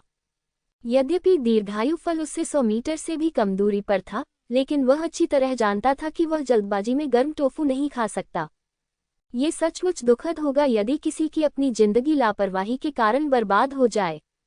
मजबूत शिरा घास। लिंग जियो ने अचानक गति बढ़ा दी। उससे करीब 4 या 5 मीटर की दूरी पर दरअसल 4 या 5 अजीबोगरीब औषधीय जड़ी बूटियां उग रही थीं। वे हरे रंग की थीं और उनमें कोई फूल नहीं था। उनमें आमतौर पर सिर्फ 9 पत्तियां होती थीं, एक दूसरे से कम, इसलिए इसे 9 पत्ती वाला तिपतिया घास भी कहा जाता था। धर्मनिरपेक्ष दुनिया में लोग इस मजबूत नसों वाली घास की बहुमूल्यता को नहीं समझते हैं और इसे केवल एक सुंदर प्रतीक के रूप में देखते हैं। हालांकि वे यह नहीं जानते थे कि स्ट्रांगवेन ग्रास की 9 पत्तियां योद्धा की युद्ध नसों जैसी थीं, और यहाँ तक कि उनके अंदर आध्यात्मिक ऊर्जा जिस तरह से काम करती थी वह भी बिल्कुल वैसी ही थी। यदि इस मजबूत शिरा घास को केवल युहुआ संप्रदाय के बाजार में बेचा जाता है, तो यह अनुमान लगाया जाता है कि एक पौधे से हजारों निम्न श्रेणी के आध्यात्मिक पत्थर खरीदे जा सकते हैं। यदि इसे सहायक सामग्रियों के साथ मजबूत शिरा की गोली में परिष्कृत किया जाता है, तो कीमत 10 गुना बढ़ सकती है। कुल 1 लाख निम्न श्रेणी के आध्यात्मिक पत्थर। सबसे महत्वपूर्ण बात कि अगर आप ये चीज़ खरीदना चाहते हैं तो हो सकता है कि आप इसे अभी न खरीद पाएं। जुवान क्षेत्र के योद्धाओं के लिए सबसे बुनियादी चीज़ 9 मार्शल धमनियां हैं। एक बार मार्शल आर्ट में कोई समस्या आ जाए तो व्यक्ति सच्चे सार की आंतरिक शक्ति का उपयोग करने में सक्षम नहीं हो सकता है, या वह व्यक्ति अब से एक बेकार व्यक्ति बन सकता है। स्ट्रॉन्गवेन पिल की सबसे अच्छी बात कि यह न केवल मार्शल नस को हुए नुकसान की मरम्मत कर सकती है, बल्कि मार्शल नस को मजबूत भी कर सकती है, जिससे इसके क्षतिग्रस्त होने की संभावना कम हो जाती है। तस्क, मुझे उम्मीद नहीं थी कि यहाँ 1000 साल पुरानी स्ट्रॉन्गवेन ग्रास मिलेगी। यह एक निम्न श्रेणी की पीली श्रेणी की गोली को परिष्कृत करने के लिए पर्याप्त है। एक और उच्च श्रेणी की गोली है जिसे परिष्कृत किया जा सकता है। बुरा नहीं है। यद्यपि लिंग जियो की मार्शल नस सामान्य योद्धाओं की तुलना में अधिक मजबूत है, फिर भी ये बहुत नाजुक है, क्योंकि मार्शल नस ही सभी योद्धाओं की कमजोरी है। लेकिन ये सबसे महत्वपूर्ण स्थान भी है। यह नश्वर के हृदय की तरह है। ये स्पष्ट रूप से बहुत नाजुक है, लेकिन यह नश्वर शरीर में सबसे महत्वपूर्ण अस्तित्व है। एक बार यह क्षतिग्रस्त हो जाए तो इसके परिणाम अकल्पनीय होते हैं। इसे इकट्ठा करें। लिंगजियो ने अपना हाथ उठाया और 5 मजबूत शिरा घासों को सीधे पर्वत और नदी की दुनिया में ले गया। परीक्षण के बाद वह सामग्री इकट्ठा करेगा और स्ट्रांगवेन पिल को परिष्कृत करेगा। वाननिंग कॉल्ड्रॉन के साथ न केवल सफलता दर अधिक होगी, बल्कि गोली की गुणवत्ता भी बेहतर होगी। लिंगजियो ने अभी अभी कियांगमाई घास एकत्र की थी और आगे बढ़ने ही वाला था कि अचानक उसने अपने पीछे से आश्चर्य की चीख सुनी। मैं यहाँ आने से पहले यह नहीं जानता था, लेकिन यहाँ हर प्रकार की जड़ी बूटी दीर्घायु फल से ज्यादा खराब नहीं है। हाँ, ये बहुत चमकदार है। ऐसा हुआ कि बाई फेफी और अन्य लोग भी अंदर आ गए। जब उन्होंने अंदर का दृश्य देखा तो वे सभी बहुत उत्साहित थे, उनके चेहरे पर खुशी थी। जल्दी करो, हम लिंगजियाओ को दीर्घायु फल छीनने नहीं दे सकते। पहले जाओ और दीर्घायु फल ले आओ। पारलौकिक क्षेत्र के 3 सातवें स्तर के शिष्यों ने एक दूसरे को देखा, और चाहे बाई फेफी और अन्य लोग कुछ भी करें, लालच ने पहले ही उनके शरीर पर कब्जा कर लिया था। वे उछल पड़े और दीर्घायु फल के पेड़ की ओर दौड़ पड़े। जो 3 लोग बाहर भागे, वे लिंगजियाओ की तरह शांत और सतर्क नहीं थे। वे बिल्कुल विकृत लोगों की तरह थे, जिन्होंने एक सेक्सी कपड़े पहने सुंदरता को देखा और उस पर बेतहाशा हमला किया। आह, वे तीनों अभी 10 मीटर से भी कम दूरी पर भागे ही थे कि उनमें से 2 अचानक चीख पड़े और अचानक जमीन से निकली घास की एक पत्ती उनके दिल में जा लगी। वे मौके पर ही मर गए। शेष संख्या 20 है। जब ठंडी आवाज सुनाई दी, तभी सबको इसका एहसास हुआ। तथाकथित अनुभव के कई लाभ हो सकते हैं, लेकिन यदि आप लाभ प्राप्त करना चाहते हैं तो आपको जोखिम उठाना होगा। अब 50 में से केवल 20 लोग ही बचे हैं, जो कि वास्तव में दुखद स्थिति है। सौभाग्य से ये वास्तविक मृत्यु नहीं थी, अन्यथा युहुआ संप्रदाय को इस बार भारी क्षति उठानी पड़ती। तीसरा व्यक्ति जो दौड़कर आया, वह भी इस ओर भाग गया। ध्यान से देखने पर पता चला कि पीछे से उस पर हमला करने वाली चीज वास्तव में घास का एक टुकड़ा था। यह पागल खून घास है। हालांकि यह एक पौधा है, लेकिन इसमें एक क्रूर जानवर की विशेषताएं हैं। ये देर से 9वें स्तर के क्रूर जानवर के बराबर है। घास के ब्लेड तलवार की तरह तेज होते हैं और आसानी से बड़े या खजाने को नष्ट कर सकते हैं। इसके अलावा इसमें अत्यधिक विषैले पदार्थ होते हैं। एक बार अगर आपको छुआ गया तो आप समाप्त हो जाएंगे। लिंगजियाओ की आवाज धीमी थी और उसने शांति से कहा, इससे कोई फर्क नहीं पड़ता कि आपको अपने जीवन की परवाह नहीं है, आप अंदर घुसने की कोशिश कर सकते हैं। वैसे भी मुझे कोई आपत्ति नहीं है। आह, अंततः थका हुआ शिष्य चिल्लाया और उसे मार गिराया गया। यद्यपि घास के पत्तों से उसकी त्वचा पर हल्की खरोंचें आई, फिर भी वह जहर के कारण मर गया और उसे मार दिया गया। एक क्षण में ही उस आदमी का शरीर मोटे खून के ढेर में बदल गया, जो अत्यंत घिनौना लग रहा था। हमें क्या करना चाहिए, वरिष्ठ बहन? दीर्घायु फल के पेड़ के बगल में पागल रक्त घास है।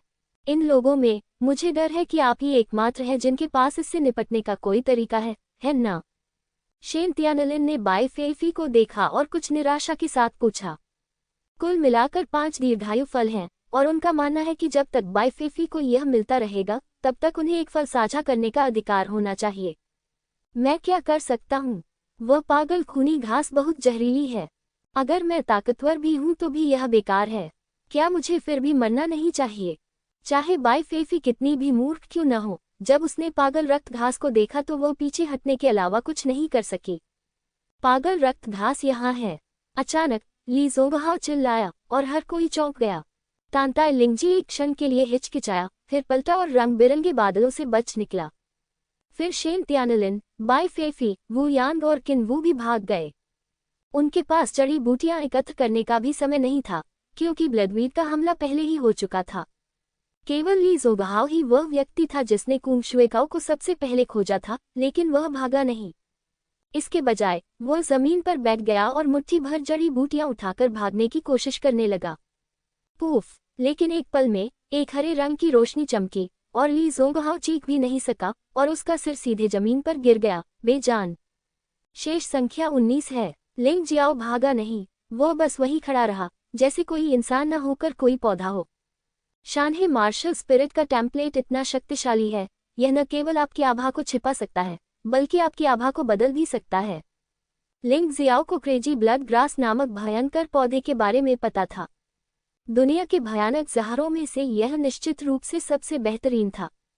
ऐसा कहा जाता है कि स्वर्ग के दायरे से नीचे कोई भी नहीं है और मनुष्य इसका विरोध नहीं कर सकता जब तक कि इसका कोई मारक न हो।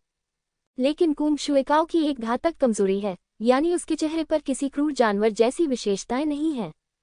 वह दुश्मन का अंदाजा लगाने के लिए पूरी तरह से मानव शरीर द्वारा उत्सर्जित सांस और गर्मी पर निर्भर करता है। लिंग जियाओ इस समय निश्चल था, उसकी आभा पूरी तरह से आसपास के फूलों और पौधों के साथ एकीकृत थी। स्वाभाविक रूप से पागल रक्त घास उस पर हमला नहीं करेगी। क्रेजी ब्लड ग्रास 9वें स्तर के अंत में एक क्रूर जानवर है। सामान्य परिस्थितियों में मैं निश्चित रूप से एक प्रतिद्वंद्वी नहीं हूं और यह हिल नहीं सकता। एक बार हिल जाने के बाद यहाँ तक कि टेम्पलेट भी बेकार है। यह आदमी सक्रिय रूप से चलती चीजों पर ताला लगाएगा, चाहे वे कीड़े हों या जानवर। हर कोई इसके द्वारा जहर खाएगा। मेरी ताकत अधिकतम रक्त ड्रैगन सांप के बराबर है। अगर मैं ड्रैगन रक्त घास प्राप्त करना चाहता हूं तो मुझे अभी भी एक रणनीति के बारे में सोचना होगा। लिंग जियो वहीं खड़ा रहा और वर्तमान स्थिति का सावधानीपूर्वक विश्लेषण करते हुए जवाबी उपाय करने लगा। वह बाई फेफी और अन्य लोगों की तरह भाग नहीं गया, न ही उसने ली सोगहाओ की तरह मूर्खतापूर्ण काम किया। चाहे परिस्थिति कैसी भी हो, वह हमेशा शांत रह सकता था और कभी भी ऐसी गलतियां नहीं करता था जो उसे नहीं करनी चाहिए थी। यद्यपि उसका शरीर अधिकांश विषाक्त पदार्थों का प्रतिरोध कर सकता था, लेकिन क्रेजी ब्लड ग्रास से निकलने वाले विषाक्त पदार्थ इतने भयानक थे कि उनका प्रतिरोध करने में उसे कोई विश्वास नहीं था। और तो और, भले ही पागल खून घास जहरीली न हो, लेकिन पत्तियां खजाने की तरह तीखी होती हैं, जो लोगों को मारने के लिए पर्याप्त हैं। पागल रक्त घास के पास कोई बुद्धिमत्ता नहीं है। यह एक निम्न स्तर का प्राणी है जो लड़ने के लिए केवल सहज प्रतिक्रियाओं पर निर्भर करता है, इसलिए इस चीज के सामने षड्यंत्र की योजनाएं बेकार हैं। क्योंकि यह गाय के लिए पियानो बजाने जैसा है। लेकिन लिंग जियो को एक फायदा है, वह तलवार आत्मा क्लोन है। आज लिंग जियो ने 13 तलवार आत्मा क्लोनों को संघनित किया है। इस पागल रक्त घास की आंखों में सच्चे और झूठे के बीच अंतर करना मुश्किल है। वह दीर्घायु फल को बलपूर्वक जब्त करने के लिए तलवार आत्मा क्लोन और शानदार शरीर कौशल का पूरी तरह से उपयोग कर सकता है। कुल 5 फल थे, जिनमें से एक उसे अपने लिए रखना था और दूसरा दादाजी होन क्वी को देना था। बाकी 3 अस्थायी तौर पर रखे गए हैं। वैसे भी पहाड़ों और नदियों की दुनिया में सड़ने का डर नहीं है। जब समय आएगा तो जिसे सबसे ज्यादा जरूरत होगी वह उनका इस्तेमाल कर सकेगा। उनके भाई लिंग लुओ और उनके दोस्त लिंग येक्सु, लिंग मेई, दाई युलिंग, लैंग यू, एर और यांग डैनलिन सभी इसका इस्तेमाल कर सकते हैं, लेकिन वे इसका इस्तेमाल नहीं भी कर सकते हैं, इसलिए अभी इतनी जल्दी कोई निर्णय लेने की कोई आवश्यकता नहीं है। यू नू को इसकी बिल्कुल भी जरूरत नहीं होनी चाहिए। वह इतने सालों से जी रही है। इस चीज का यू नू के लिए कोई मतलब नहीं होना चाहिए। और उसका स्वामी युआनजुन केवल एक आत्मा है। आत्मा तो छोड़ ही दीजिए। चाहे कुछ भी हो, इन 5 दीर्घायु फलों में से किसी को भी बर्बाद न करें। अगर संभव हो तो वह उस पेड़ को भी पहाड़ और नदी की दुनिया में प्रत्यारोपित कर देगा। इस तरह वह पहाड़ और नदी की दुनिया में 100 एक समय के अंतर का लाभ उठाकर अभी भी दीर्घायु फल की खेती कर सकता है। अपना मन बनाने के बाद लिंग जियो ने अचानक अपनी असली ऊर्जा को चरम पर पहुंचा दिया और उसका शरीर एक प्रेत की तरह उछल पड़ा। हुश हुश। जिस क्षण लिंग जियो आगे बढ़ा, कुंग शुएकाओ ने उसे देख लिया और फिर 5 या 6 सांप जैसे पत्ते हवा से लिंग जियो पर झपटे, ली सोगहाओ की तरह उसे मारने की कोशिश कर रहे थे। Bang bang bang. लगातार चकमा देने के दौरान कुंगक्सुए घास की पत्तियां सीधे जमीन और चट्टानों से टकराती थीं। जहां भी इसे मारा जाएगा वहां व्यापक सड़ांध और मुरझान होगी। यहां तक कि पत्थर भी इसका अपवाद नहीं है।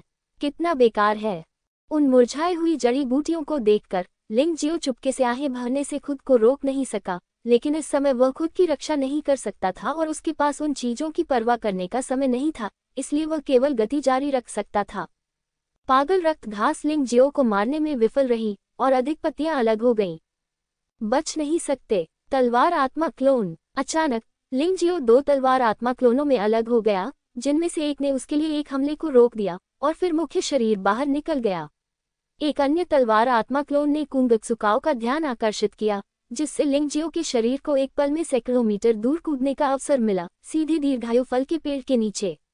यद्यपि यह कहना आसान लगता है, परंतु आत्मिक शक्ति और सच्ची ऊर्जा पर सटीक नियंत्रण के बिना इसे प्राप्त करना वास्तव में असंभव है। हालांकि लिंग जियो ने कुंगक्सुकाओ के हमले से बचने के लिए तलवार आत्मा क्लोन का इस्तेमाल किया। हालांकि इस आदमी ने बहुत तेजी से प्रतिक्रिया दी। शेष तलवार आत्मा क्लोन के माध्यम से सीधे भेदते हुए शेष सैकड़ों पत्ते वास्तव में एक ही समय में हिल गए और लिंग जियो की ओर बढ़ गए। ये नाशपाती के फूलों में आए तूफानी बारिश की तरह ही डरावना है। स्तर 9 का क्रूर जानवर ही काफी परेशानी भरा होता है, लेकिन ये जानवर वास्तव में जहरीला है। इससे निपटना वाकई मुश्किल है।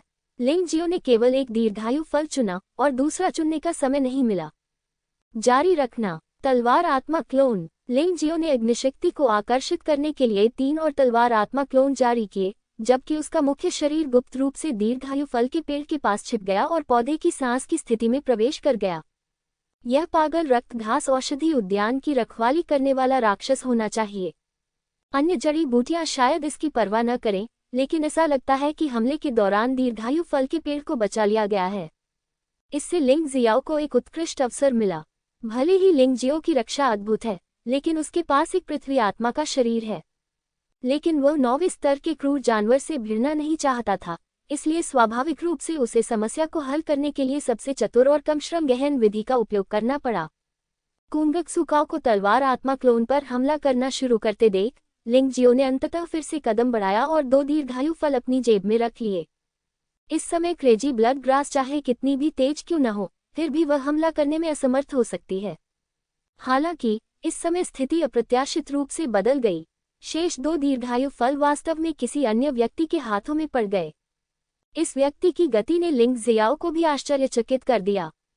सबसे भयानक बात यह थी कि यह आदमी इतना निर्णायक था और उसने सही समय चुना। भले ही वह इसके लिए तैयार था, फिर भी दूसरा पक्ष सफल रहा।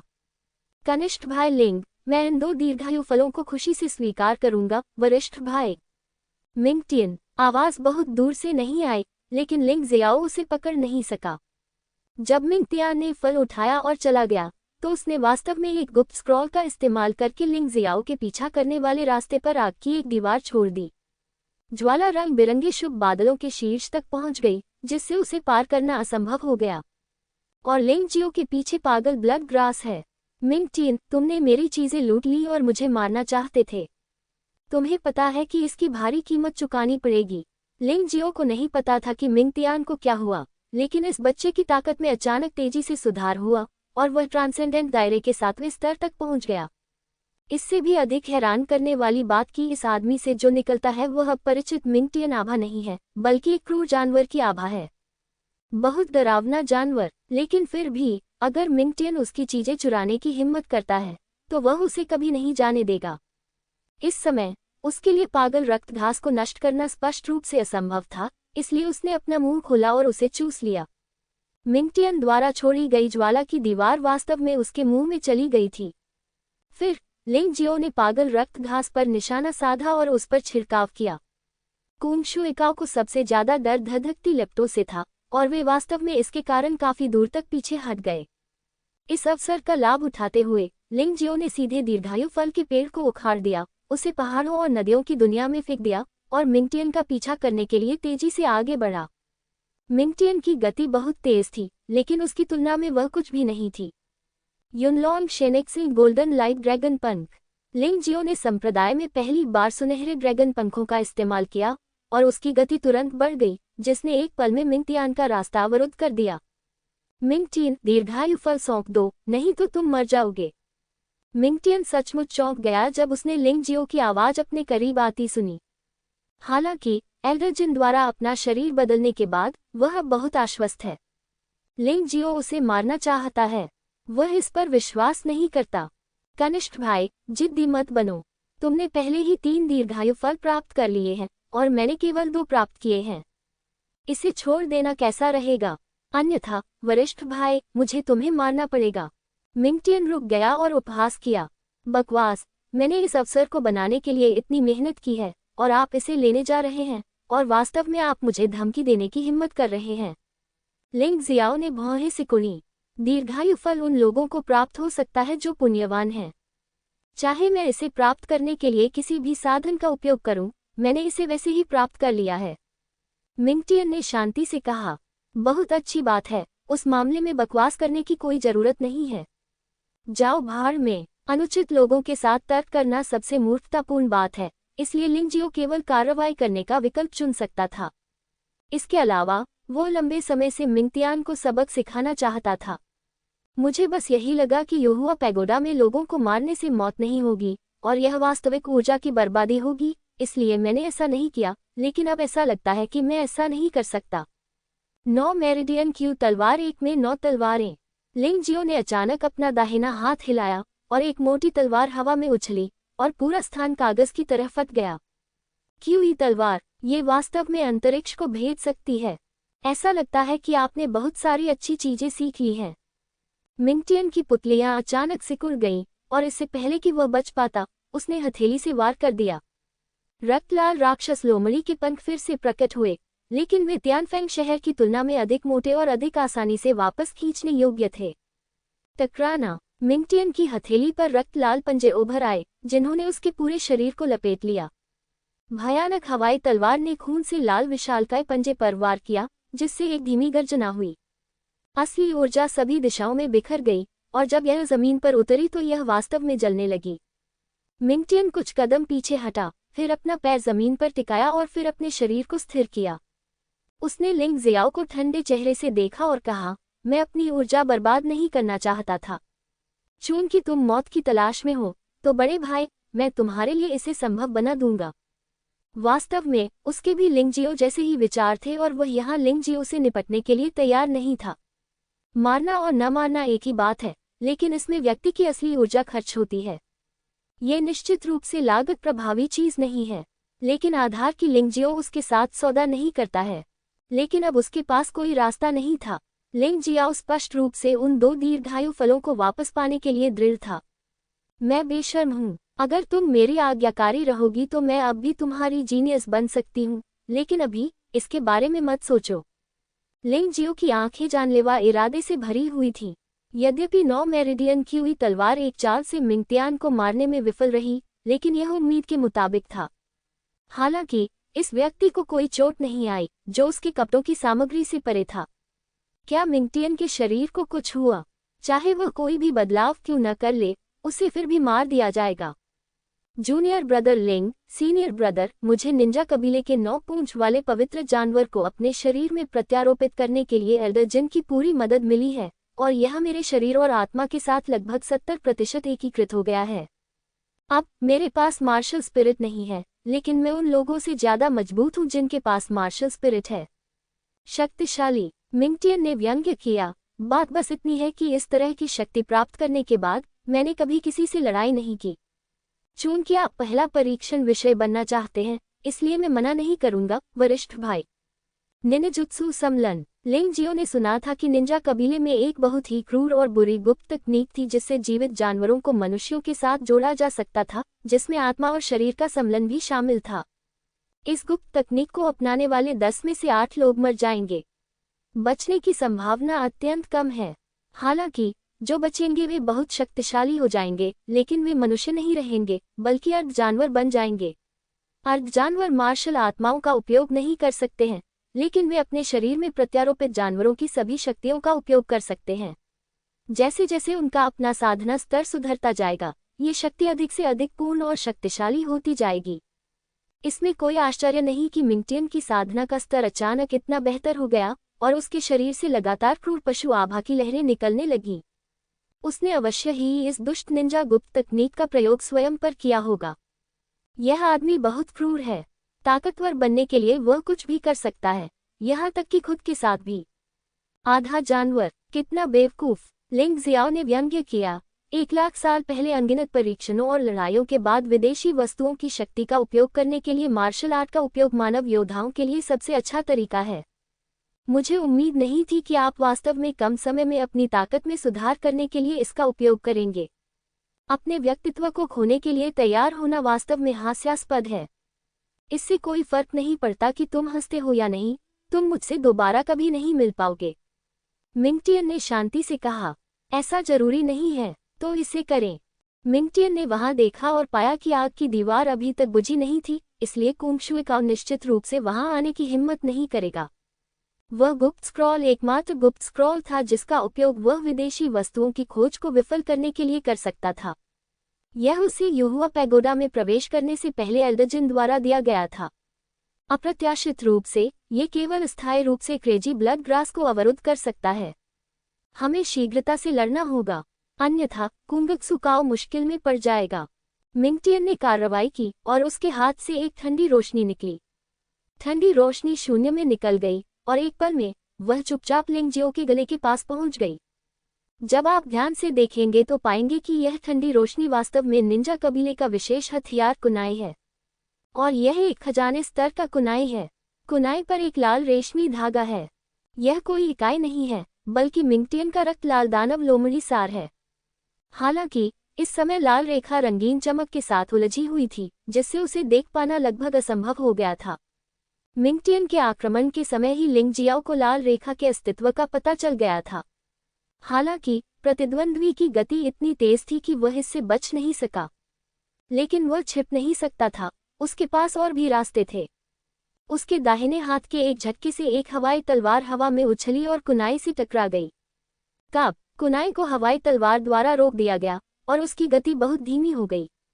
हालांकि मिंगटियन के ठंडे चेहरे पर एक व्यंग्यात्मक भाव दिखाई दिया।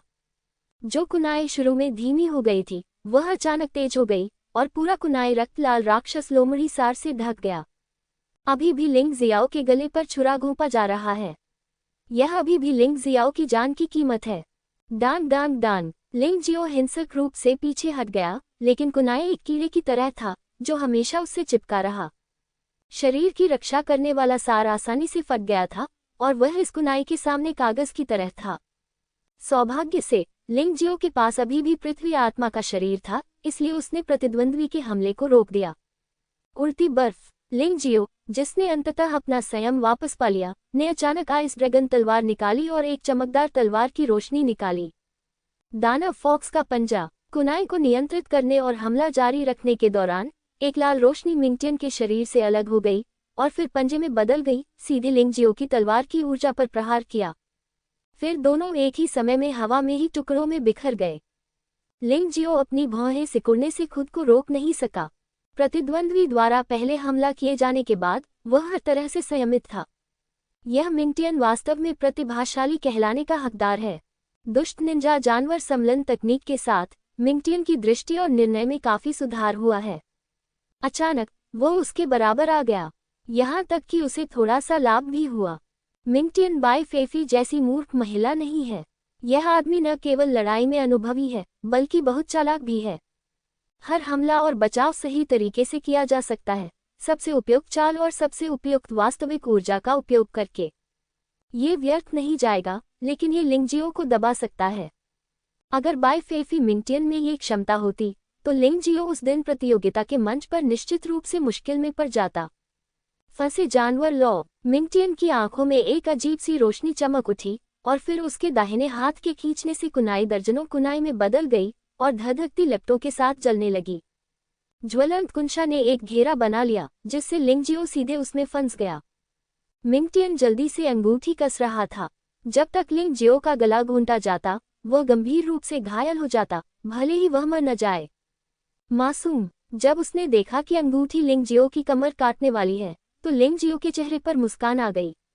अगर तुम मुझे मारना चाहते हो तो ये छोटी सी चाल बेकार है। अब जवाबी हमला करने की बारी मेरी है। प्रेत। आवाज मिंगटियन के पीछे से आई। लिंगजियो के शरीर और क्लोन ने अपनी स्थिति बदल ली और अपने हाथ में बर्फ ड्रैगन तलवार की एक झटके के साथ उसने मिंगटियान की पीठ में छुरा घोंपा। हिमकमल तलवार तकनीक बर्फ और बर्फ तूफान।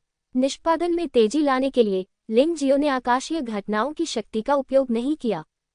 हालांकि स्नो लॉर्ड स्वॉर्ड आर्ट में सबसे मजबूत तलवार चाल के रूप में बर्फ और बर्फ के तूफान की शक्ति अभी भी भयानक है। एक पल में पूरा औषधि उद्यान बर्फानी दुनिया में बदल गया और हिंसक बवंडर ने चाकू की तरह बर्फ और बर्फ के तूफान के साथ लिंगजियो पर हमला किया। अच्छा नहीं है। मिंगटियन की वर्तमान दृष्टि से वह स्वाभाविक रूप से देख सकता था कि यह कदम कितना भयानक था। उसने जरा भी लापरवाही करने की हिम्मत नहीं की। कुनाई को वापस ले लिया, दोनों हाथों से जमीन पर थपथपाया और कुछ बुदबुदाया। निंजा कबीले की गुप्त तकनीक, नरक के 9 द्वार। बर्फ और बर्फीले तूफान की आक्रमण रेखा पर लगातार 9 मोटे विशाल पत्थर के द्वार दिखाई दिए। विस्मयादिबोधक चिन्ह। बर्फ और बर्फीले तूफान की शक्ति इतनी भयानक थी कि नरक के 9 द्वार भी एक पल में धूल में बदल गए। जमीन को चीर दो। ये देखकर कि 9 परत वाला नरक द्वार लिंगजियो के हमले को रोक नहीं सका, मिंगटियन के हाथ विशाल राक्षस लोमड़ी के पंजे में बदल गए, सीधे जमीन को उठा लिया और फिर अंदर घुस गया। लेकिन फिर भी पागल बर्फ और बर्फीले तूफान ने उस पर कई निशान छोड़ दिए थे, इसीलिए वह इतना घबरा गया और शर्मनाक तरीके से हमले से बच निकला। लिंगजियो ने ठंडी सांस ली और उसके हाथ में बर्फ ड्रैगन तलवार की असली ऊर्जा मजबूत हो गई। बर्फ और हिम तूफान का दायरा बड़ा और अधिक भयावह था, जो लगभग जमीन को छेद रहा था। जिस स्थान पर मिंगटियान अभी अभी भागा था, वह लगभग जमी हुई खंडहर थी और ठंडी हवा हजारों छिद्रों वाली जमीन से बाहर निकलती रहती थी। Fox bullet. खून से लथपथ मिंगटियान को जमीन से बाहर निकाला गया। पूरा व्यक्ति पूरी तरह से लोमड़ी दानव में बदल गया था। वह अब इंसान नहीं, बल्कि एक क्रूर जानवर था। उसके मुंह से एक रक्तलाल गेंद निकली, जो इतनी शक्तिशाली थी कि ऐसा लग रहा था कि वह पूरे औषधि उद्यान को नष्ट कर देगी। गड़गड़ाहट और बिजली की घटना, बर्फ और बर्फ तूफान। इस बार लिंगजियो ने पहले से ही पर्याप्त तैयारी कर ली थी और आकाशीय घटना की शक्ति बर्फ और बर्फीले तूफान में एकीकृत हो गई थी, जिससे ये पहले से अधिक शक्तिशाली हो गया। बर्फानी तूफान में बिजली और गड़गड़ाहट भारी बारिश की तरह गरज रही थी। विस्मयादिबोधक चिन्ह। बिजली के तूफान ने रक्तलाल गोले पर बमबारी की।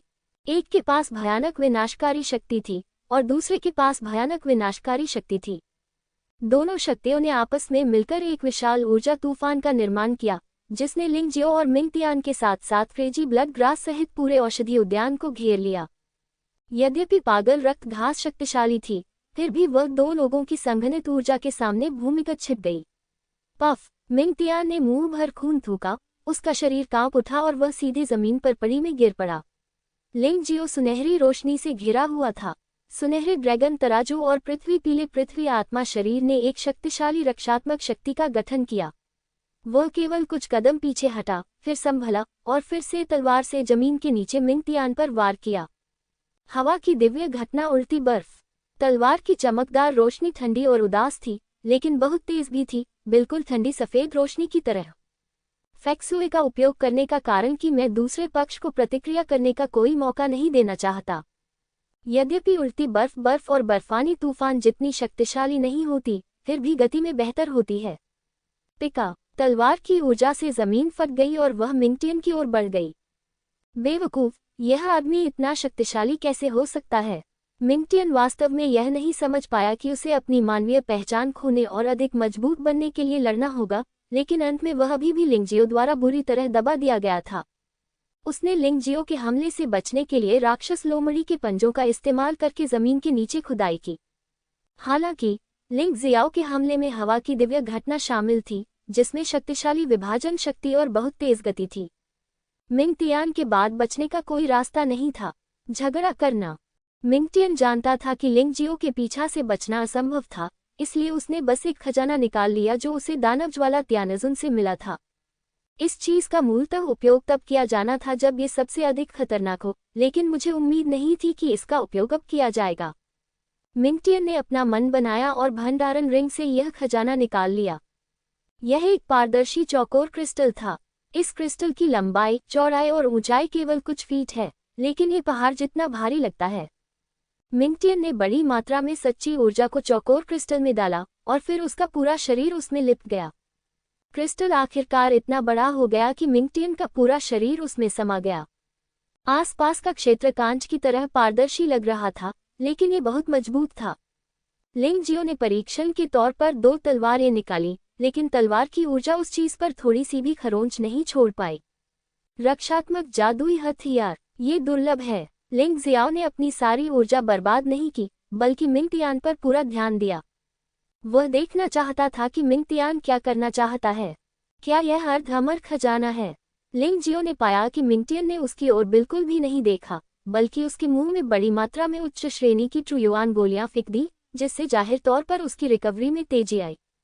उन्होंने वर्गाकार क्रिस्टल का विश्लेषण करने के लिए पर्वत और नदी मार्शल स्पिरिट का उपयोग किया और निष्कर्ष निकाला कि यह स्पष्ट रूप से कीमती खजाने से अधिक मजबूत था, लेकिन अमर खजाने जितना अच्छा नहीं था। वह बूढ़ा आदमी डेमन फ्लेम तियानजुन वास्तव में अपने प्रशिक्षु पर पैसा खर्च करने को तैयार है। वह इस तरह का खजाना मिंगटियन को भी दे सकता है। लिंग जियो, क्यों न हम इस पर चर्चा करें। मिंगटियन ने लिंग जियो को देखा और कहा, मैं उन 2 दीर्घायु फलों को तुम्हें वापस कर दूंगा, लेकिन तुम मुझ पर दोबारा हमला नहीं कर सकते। निंजा जानवर के साथ विलय के बाद वह अधिक व्यवहारिक हो गया। इस समय वह जानता था कि वह केवल इस अर्धअमर खजाने की मदद से जीवित रहने की कोशिश कर रहा था और कोई रास्ता नहीं था जिससे वह लिंग जियो का प्रतिद्वंद्वी बन सके। और इस चीज को लगातार सच्चे सार से भरने की जरूरत है। उसके पास लिंग जियाओ जितनी उच्च श्रेणी की सच्ची सार गोलियां नहीं हैं, इसलिए वह इसे वहन नहीं कर सकता। इसलिए उसने बहुत सोच विचार कर दोनों दीर्घायु फलों को त्यागने का फैसला किया। आखिरकार मुकदमा अभी भी चल रहा था और कोई नहीं बता सकता था कि बाद में क्या खजाना मिलेगा। यहाँ केवल 2 दीर्घायु फलों को समाप्त करने की आवश्यकता नहीं है। क्या ये सच है? हालांकि लिंग जियो वास्तव में मिंगटियान को मारना चाहता था और उसे खत्म करना चाहता था, लेकिन अब उन्हें एक समस्या का भी सामना करना पड़ा। वह अर्धअमर खजाना कुछ ही समय में नहीं तोड़ सकता। अगर वह सचमुच यही खत्म हो गया तो मुकदमे में देरी हो सकती है। इस मामले में जब तक 2 दीर्घायु फल प्राप्त होते हैं तब तक मिंगटियन को खत्म करने के कई अवसर हैं, इसलिए वह इसकी परवाह नहीं करता है। बेशक ये सच है, मिंगटियन ने कहा। मैं वादा करता हूं कि यहाँ पर मैं आपके साथ कुछ नहीं करूंगा, लेकिन अन्यत्र ऐसा नहीं होगा। लिंग जियाओ ने हल्की से कहा।